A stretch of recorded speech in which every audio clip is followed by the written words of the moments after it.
ओम तत्सत। ओम तत्सत। गृहस्थ आश्रम का उत्थान तब होगा जब स्त्री और पुरुष दोनों सदाचारी और शिक्षित होंगे। जिस प्रकार गाड़ी दो पहिए से चलती है, यदि उनमें एक पहिया टूट जाए तो गाड़ी नहीं चल सकती।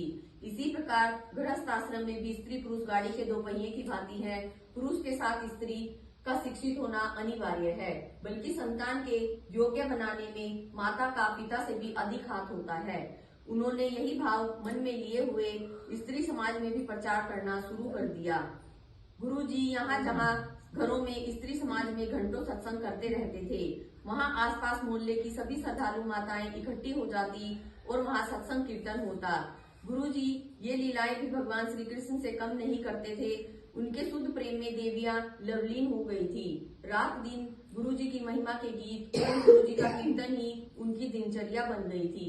गुरुजी का यह प्रसिद्ध भजन था कि भजो मेरी सखियों ओम ही ओम, उठत बैठत ओम ही ओम, चलत फिरत ओम ही ओम, कूटत पीसत ओम ही ओम, भजोरी मेरी सखियों ओम ही ओम। उन दिनों यह भजन प्राय श्रद्धालु स्त्रियों का गले का हार जैसा बन गया था, किंतु उनका स्त्रियों में प्रचार करना, उठना बैठना बिल्कुल निर्दोष था।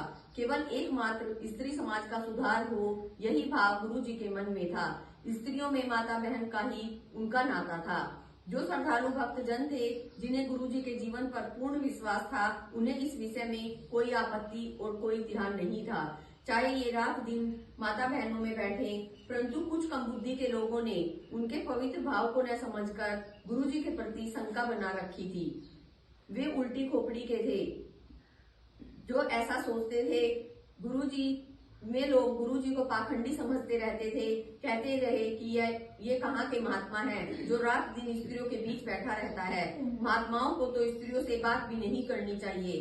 वैसे रात्रि में गुरु जी झील में ही जंगल में चले जाते थे।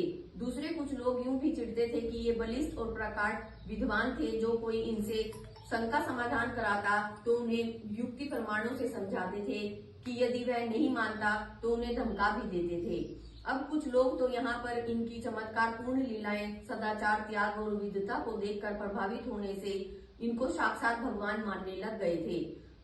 उधर दूसरा विरोधी टोल भी गुरु जी के विरोध करने पर उतर आया।